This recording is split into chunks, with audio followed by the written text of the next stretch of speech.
Assalamualaikum warahmatullahi wabarakatuh. Pada video ini kita akan membahas mengenai security, yaitu terkait dengan login ya, login, logout. Di bagian security sebenarnya ada dua buah topik yang sangat penting. Pertama adalah autentikasi dan otorisasi. Autentikasi adalah suatu proses untuk apa namanya, seperti login, kemudian logout gitu, set session.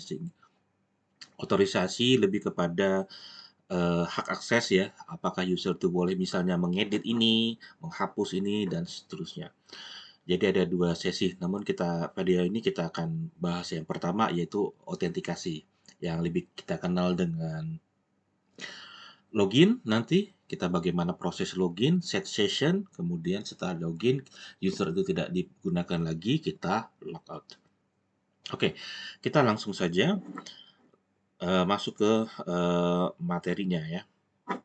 Oke, sebenarnya di Laravel itu terkait dengan security itu pembahasannya sudah sangat lengkap ya. Dan mekanismenya sebenarnya ada beberapa mekanisme, namun saya akan mengajarkan yang atau sharing yang sering saya gunakan saja. Dan ini jadi sangat mudah karena menggunakan teknik yang sudah kita pelajari sebelumnya. Nah, ini di bagian autentikasi ya seperti ini. Nah, ini ada dokumentasi yang kita bisa pakai ya.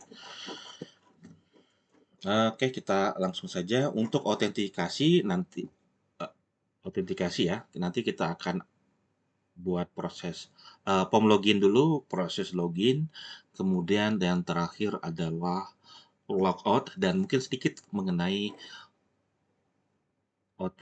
otorisasi ya. Oke, langsung saja. Nah, untuk itu kita akan membuat controller khusus ya terkait dengan security ini di sini. Oke, kita akan buat controller yang mungkin saya akan namakan security controller gitu ya. PHP Artisan Make Controller Security Controller. Nah, gitu. Satu. Nah, di sini ya. Nah, kemudian nanti di sini akan ada apa itu namanya metode yang kita akan pakai adalah yang akan kita buat. Nah, di sini adalah kita tulis saja form login ya. Kemudian ini formnya untuk menampilkan formnya. Yang di sini adalah public function prosesnya, proses login ya.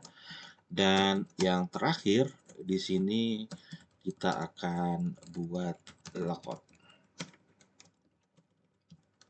Nah, seperti ini. Nah, kemudian untuk login kita menggunakan apa? Kita login menggunakan table user ya. Kita akan menggunakan table user.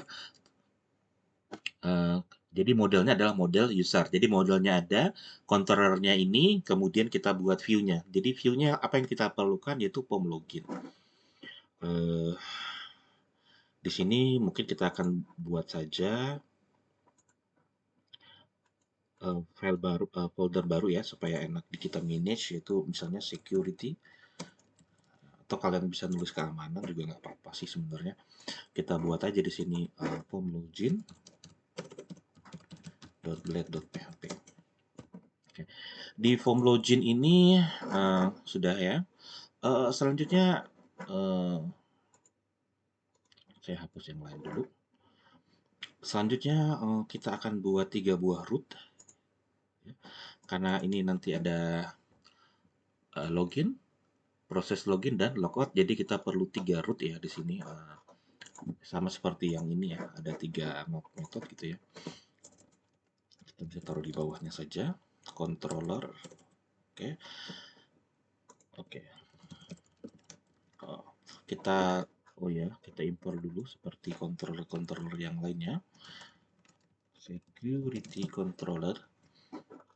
Sekarang kita akan grup di sini. Security controller class, kemudian function.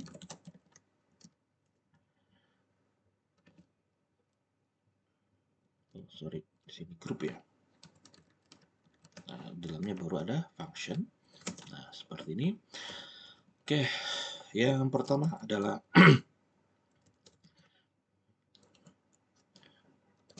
login. Nah, login ini adalah form login. Kita kasih namanya login saja.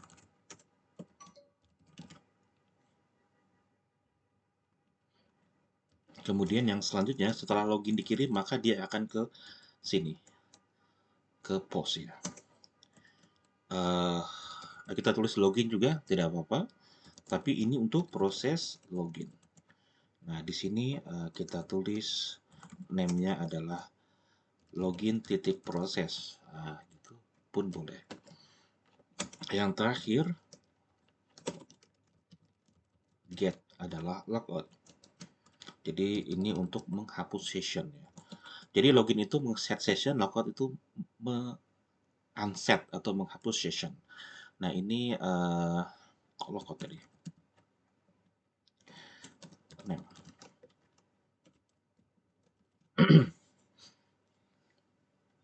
Logout. Nah, jadi di sini sudah selesai. Oh, ini di sini logout ya. Sekarang kita akan testing, kita akan masuk ya. Kenapa? Oh ya, sebelumnya kenapa kita pengen ada login logout? Ya karena data-data itu yang memanage itu adalah harus adalah orang yang biasanya adalah orang yang terautentikasi. Misalnya seperti ini, data ini semua orang bisa lihat. Seharusnya kan tidak seperti itu.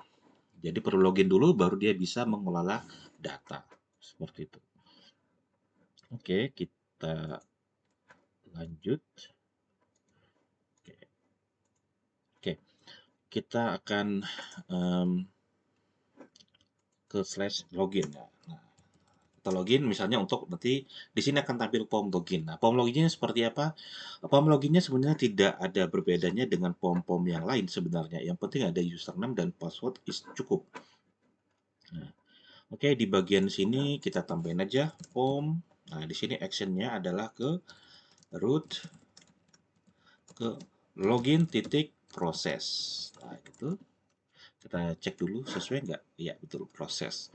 Kemudian metodenya tetap post. Nah, gitu. Kemudian di sini kita kasih direktif add method. Nah, ini post juga csrf. Oke, kemudian username. Nah, ini cukup input type username. Tipenya teks ya. Name-nya adalah username. Nah, gitu. Cukup ini. Kemudian password. Nah, input tipenya adalah password juga ya. Namanya adalah password. Dan yang terakhir ada tombol submitnya, yaitu button. Tipenya submit. Login gitu ya. Oke. Sekarang kita kembali ke web browser. Oh, oke. Nah, di sini ini masih kosong ya. Kenapa itu? Kenapa kosong ya di sini? Jadi, di sini kita tinggal tampilkan form login. Jadi, tinggal return view. Jadi, sederhana saja. Security, nama foldernya, dan nama filenya adalah form login. Kita refresh. Nah, seperti ini. Kita akan login. Contohnya kita masukkan username-nya, passwordnya seperti ini. Kita tulis apa sembarang gitu dulu. Paling tidak kita ngecek apakah dia terkirim, terkirim ke login. Nah, berarti ke sini. Nah, sekarang adalah bagaimana proses login. Sebelum kita masuk ke proses login, kita harus masuk dulu ke authentication. Nah, di bagian sini. Selanjutnya kita lihat dulu database kita ya, tabel user kita. Tabel user kita akan lihat di bagian ini tadi apa namanya, PHP management. Oke, sambil kita nunggu kita lihat dokumentasinya dulu. Oke, di bagian sini. Oh, ini dokumentasi. Oke. Oh, tadi bagian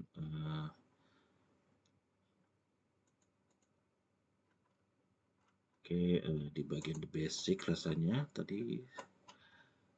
Oh, di bagian security. Oke.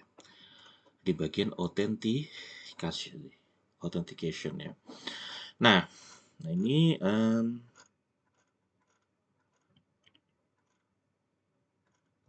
adalah dokumentasinya. Dokumentasi dari bagaimana melakukan login ya. Nah,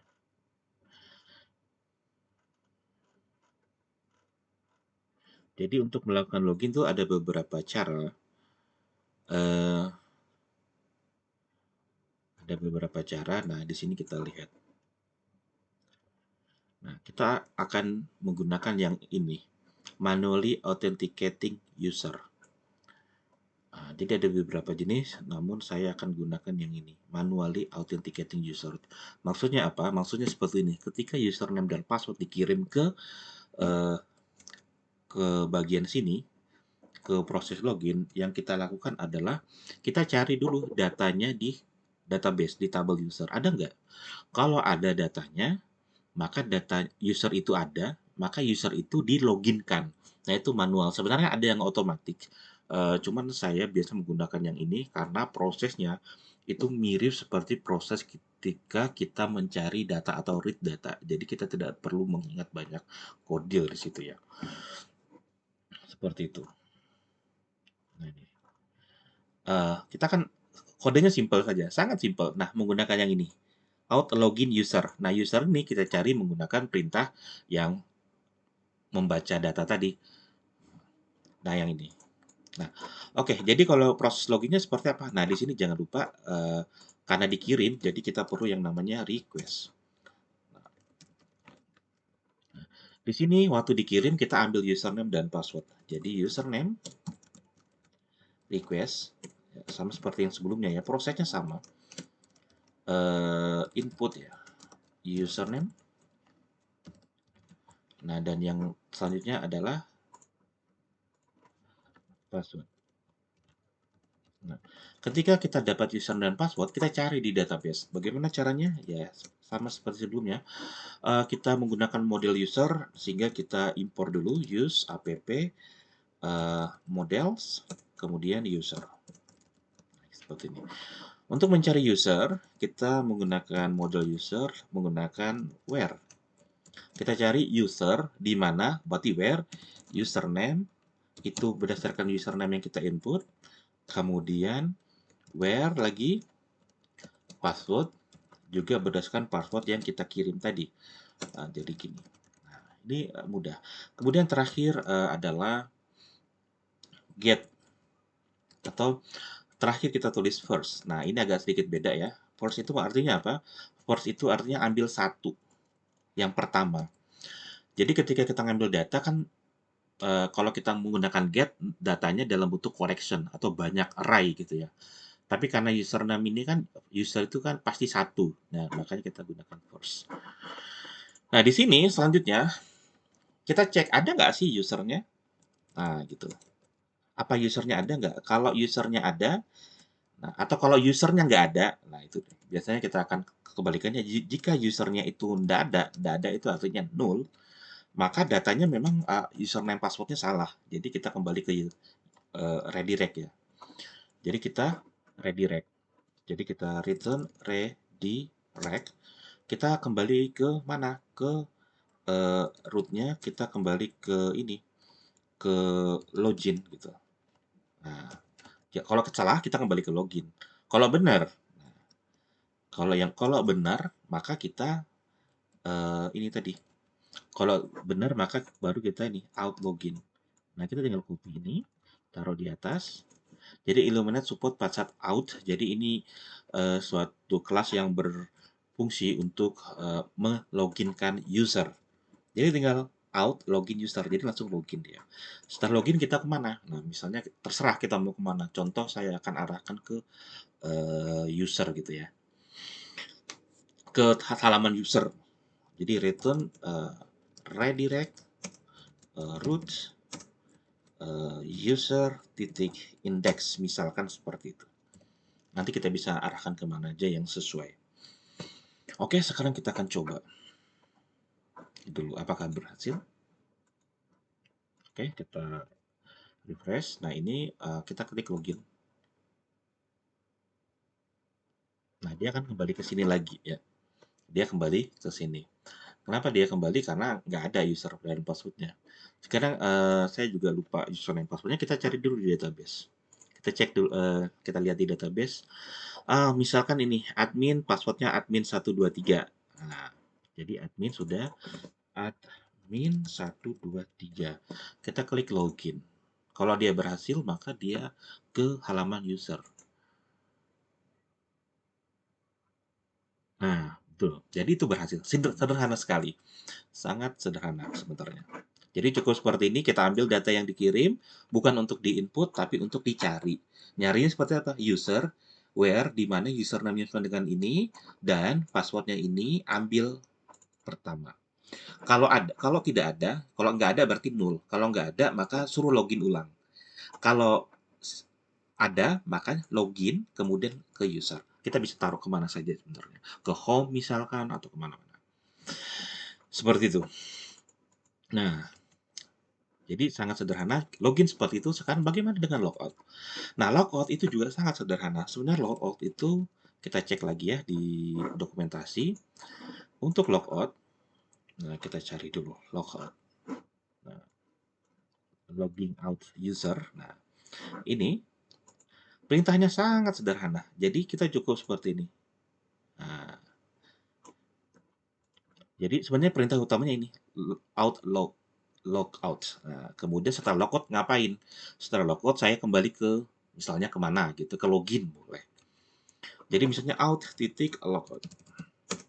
Setelah logout mau kemana? Setelah logout saya mau ke uh, login lagi, ke halaman login. Return redirect. Root login. Nah, gitu. Sekarang saya akan logout. Jadi kalau logout nanti tentu kita akan kasih menu-menunya ya supaya enak diakses logout. Jadi setelah kalau kita ketik di sini logout, enter. Nah setelah itu akan proses logout dijalankan dan kemudian setelah berhasil kita kembali ke halaman login. Seperti itu. Oke, jadi ini adalah proses autentikasi seperti ini saja. Sebenarnya sangat sederhana. Ya, jadi kita perlu formnya loginnya seperti ini. Kemudian proses loginnya sebenarnya hanya ini, gitu ya. Tetapi kita hanya perlu mencari user yang mau kita login kan. Kemudian logoutnya adalah seperti ini, out logout dan start logout kita arahkan ke halaman tertentu yang kita inginkan. Kemudian yang terakhir kita akan coba misalnya kita sudah logout, kita kembali ke halaman user itu boleh, ya kan? Karena apa? Kita hanya login dan logout saja, autentikasi, belum masuk ke otorisasi. Otorisasi itu kita kasih misalnya kita pengen yang login boleh akses, tapi yang nggak login nggak boleh. Nah, kita kan nggak login, harusnya nggak boleh. Nah, bagaimana caranya? Sederhananya, di bagian ini, nah ini mudahnya ketika menggunakan Laravel, kita cukup buat seperti ini. Misalnya di bawah sini lah ya. Saya pikir kita buat root, nah gitu ya, middleware out, nah, kemudian group di sini. Nah, nah seperti ini. Nah, middleware out artinya apa? Jadi nanti dikasih layer tambahan. Jadi orang yang akses di dalam sini, jadi yang ada di dalam sini itu hanya yang boleh diakses ketika dia ter-out. Out itu autentikasi. Jadi artinya maksudnya yang jadi kalau misalnya kita taruh user ini di dalam sini, misalkan taruh di dalam sini, artinya apa? Yang ini lihat user, create user, menampilkan user semuanya terkait dengan user itu hanya bisa diakses ketika orang itu sudah login. Sekarang coba kita refresh. Kalau nggak login kayak mana? Nah, kita refresh. Ini kan ke user. Refresh.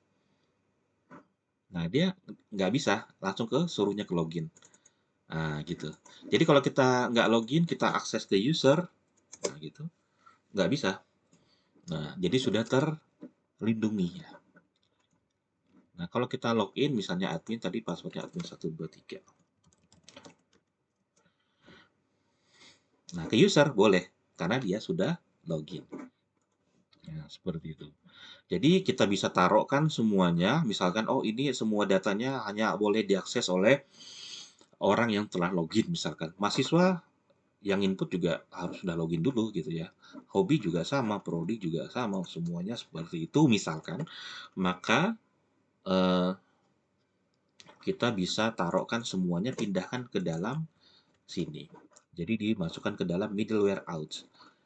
Nah, kalau login seperti apa? Nah, login ya nggak mungkin ditaruh di dalam sini. Nanti dia malah nggak bisa login ya. Jadi login tetap di luar. Gitu. Yang ada adalah logout kalau mau. Logout bisa kita taruh di sini. Nah, kenapa? Karena orang yang logout adalah orang yang telah login. Makanya dia logout. Jadi kita bisa taruh seperti ini. Jadi kita bisa buat kayak gini ya. Jadi yang di dalam sini adalah logout, yang di luar adalah login dan proses login. Seperti itu. Nah, jadi kalau kita mau logout, misalkan logout, atau kita ke mahasiswa dulu deh. Mahasiswa bisa. Kenapa? Karena kita sudah login. Sekarang coba kita logout. Kemudian kita akses lagi ke mahasiswa.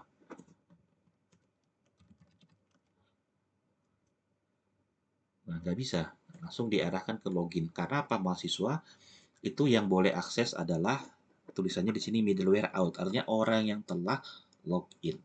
Nah, saya pikir seperti ini untuk materi kita yang terkait dengan autentikasi dan sedikit mengenai otorisasi. Nah, namun nanti kita akan di video selanjutnya kita akan membahas lebih dalam mengenai otorisasi. Seperti apa? Kita akan bahas misalkan orang yang login, misalkan yang mengakses halaman user itu bukan, tidak semua orang login boleh, hanya admin saja. Misalkan mahasiswa nggak boleh lihat semua data user. Seperti itu. Atau misalkan ya mahasiswa login, kemudian dia hanya bisa mengedit data dirinya sendiri saja. Nggak bisa ngedit data temennya misalkan. Nah, itu bisa kita lakukan dan kita akan bahas di video selanjutnya. Saya kira cukup untuk video kali ini. Saya akhiri. Assalamualaikum warahmatullahi wabarakatuh.